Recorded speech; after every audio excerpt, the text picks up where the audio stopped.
Welcome, everyone, to Resilience is Beautiful. My name is Deanna, and I am the host of this podcast, and I am absolutely elated that you are here. I have been toying with this idea for such a long time, and I've had so many conversations with people that I look up to and respect, and they just said, you just need to do it. And so today is not only the launch of the podcast with this very first episode, but it's also going to be the first episode in a series called Communication Through the Journey. Now, when I am talking about a journey, I'm talking about journey through life. We can cover so many conversations and so many topics in this journey with you. This could be financial, this could be marriage, this could be just relationships in general, but you will hear me talk specifically about chronic illness. And if you go to that subcategory, we will be referencing a lot of the rare disease community. I myself am a patient with a rare condition. And so a lot of these talks and things that I have developed through the years have stemmed from my personal lived experience. When we go through these different series, it's not all going to be focusing on communication. And that's the reason I wanted to isolate this series. We can do so much in communication. It could be communication in the workplace. It could be communication with your spouse or loved one or significant other. It could be communication with your medical team.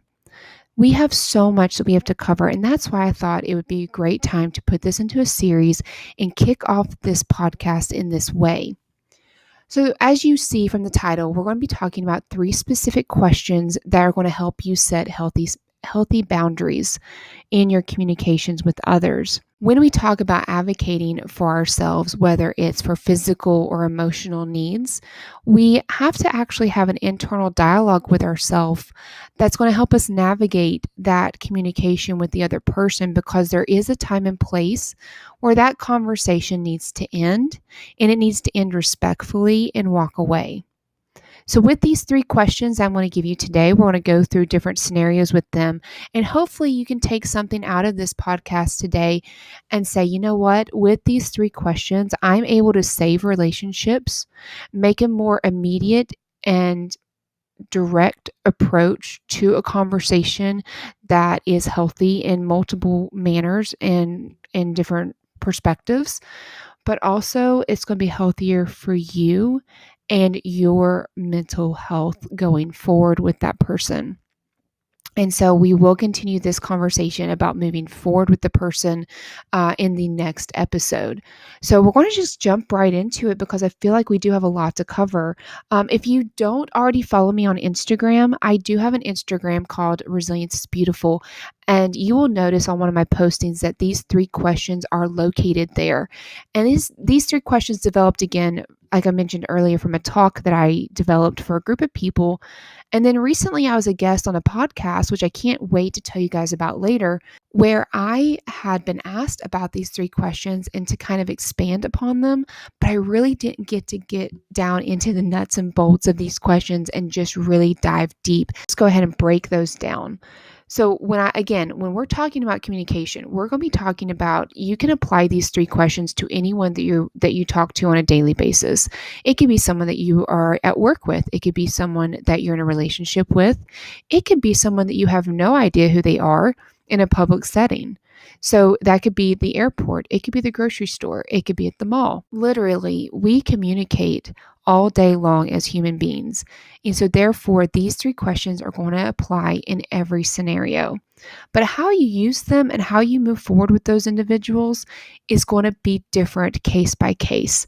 So for the first one, and I'm going to set the scene for you. You're in a conversation with somebody and you see them to start getting distracted, whether they're playing on their phone, they have that glazed over look on their face.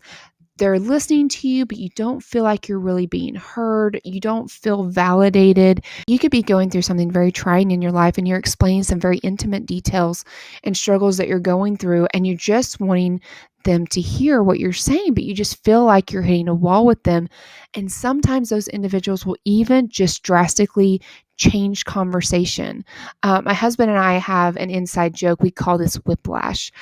We whiplash conversation because they can immediately just go to something completely off topic from what you're saying just to get themselves out of that conversation.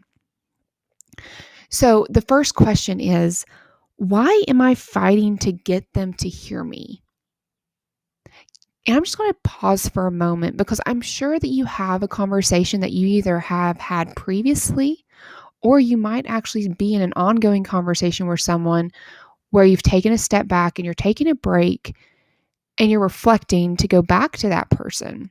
And this is a great scenario for workplace as well, because you might be on a project with somebody and you're voicing your ideas and opinions and it's just not going your way.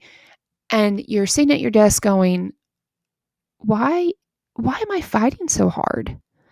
And so with this question, and it's going to depend on the person and the environment that they're in of the answer to this question. But there is a section of this question where you have to say, maybe, I don't know.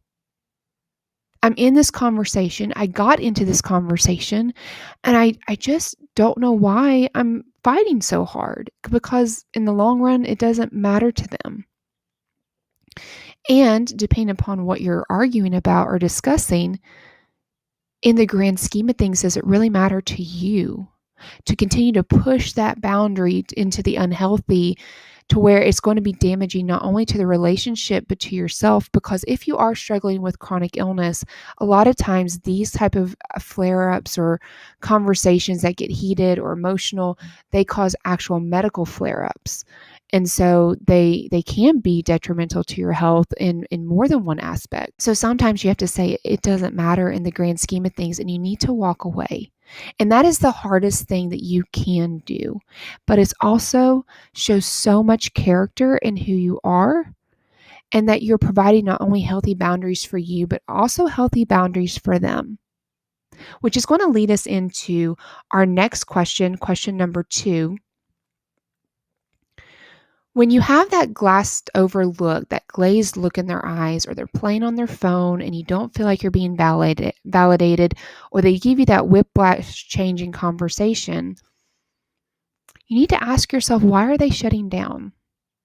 So I want to talk about a couple of other probably more sensitive topics like IVF. This could be miscarriage. This could be any other type of chronic condition that has both physical and emotional damages to it. Cancer treatments, cancer survivors, cancer warriors, myself with a rare disease. These are very deep and emotional, intimate feelings that you have, which are very valid. And sometimes you want to have a person that you either trust with all of your heart, right? Like you just absolutely want them to hear you. You want them to be with you at your side while you're going through this journey. And you want them to hear you, and you want them to hear your feelings. And also with a spouse or a loved one, you could have that same conversation and that need or that want to have that dialogue with them, right? And so you're having this conversation and they're shutting down. Why?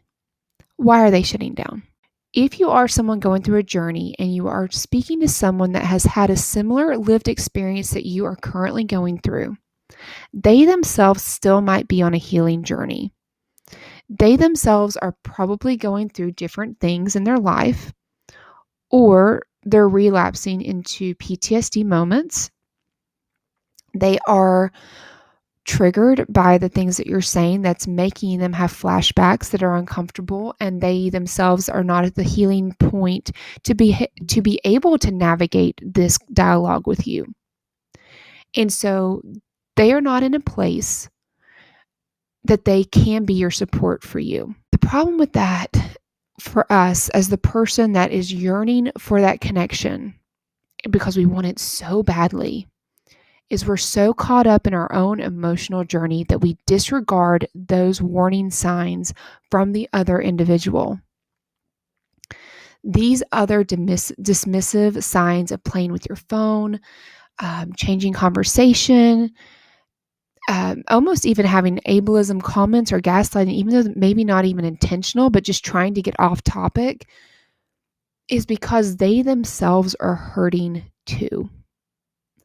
And we get to this stance of advocating that we have to just speak up and yell and scream until we're heard. But we lose this whole parameter of the people that we're voicing that onto. Are they able to handle it? Are we disregarding what we're trying to advocate for? Are we not listening to our own selves when we're talking to the other individual? Now, I'm not giving excuses for people that just do not want to hear you, that don't have the open heart and the open mind and the open ears to have a respectful adult conversation with you. I'm talking about people, and you may not know their past, but there are certain cues that you can look at in their face and their eyes and their structure of their body language that something is just not right.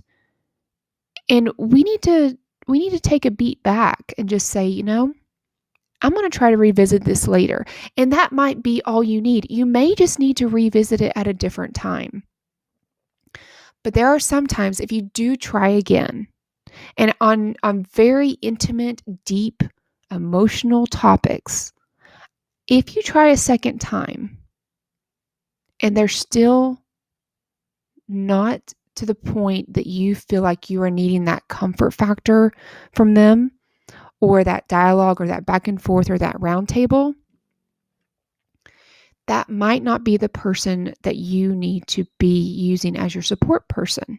Now, they can support you in so many other ways, and they will probably show you a love language differently and support you in your journey in a way that you aren't expecting because you're not looking for it. You're looking for verbal relationship at that point, right? Like you're having this conversation in hopes that you have this person that you can connect with and that will be by your side in that verbal, emotional state.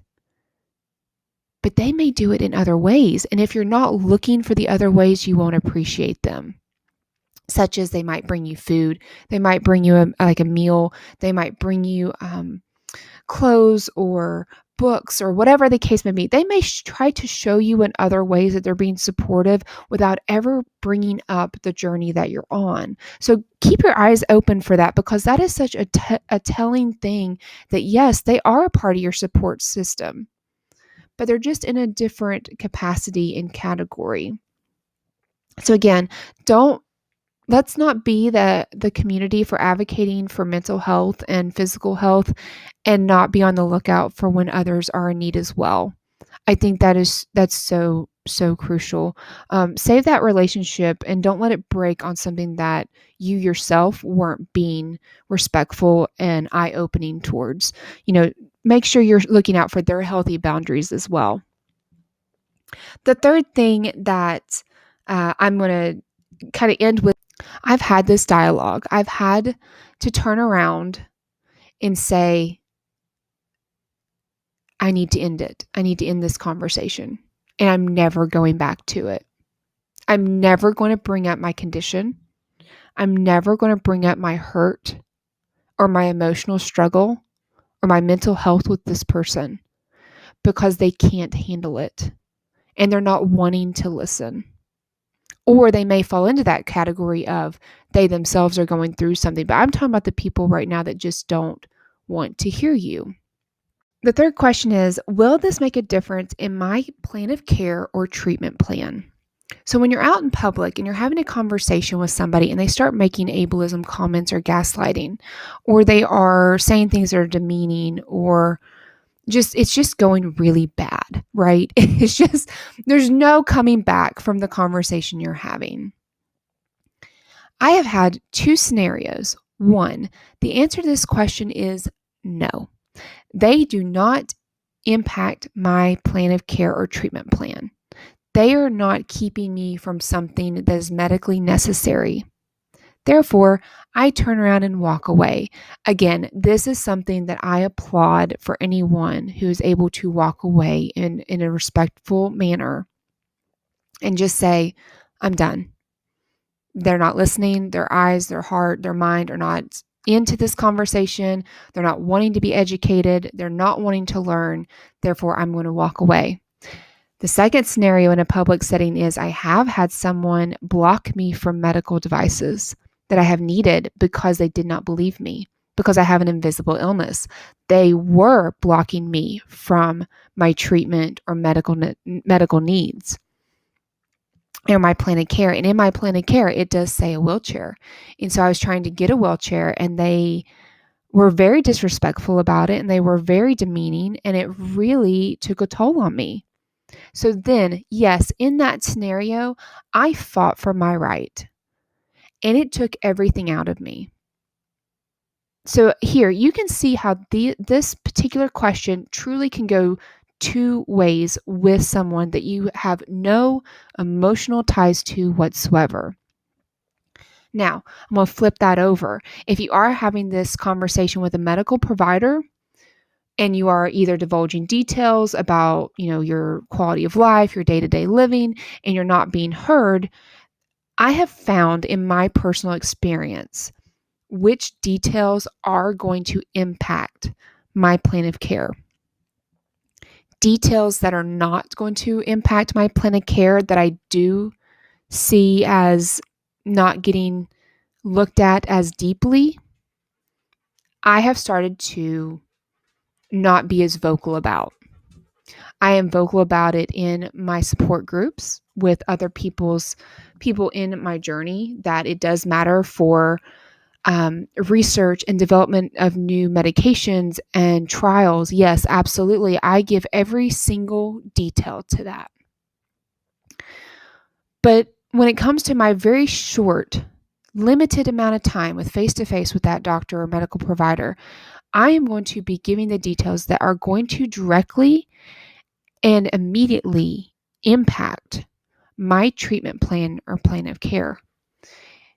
Again, if the answer is yes, to where it is going to block you from those therapies, you need to fight for your right. You need to be advocating for yourself as hard as it may be. And it may take you several days to emotionally recover from that, because it is hard sometimes to stand up for yourself, particularly in rare situations where you don't have a lot of things to reference. You literally are just giving your lived experience to someone who has never been through it before, but has every ounce of power in your treatment plan.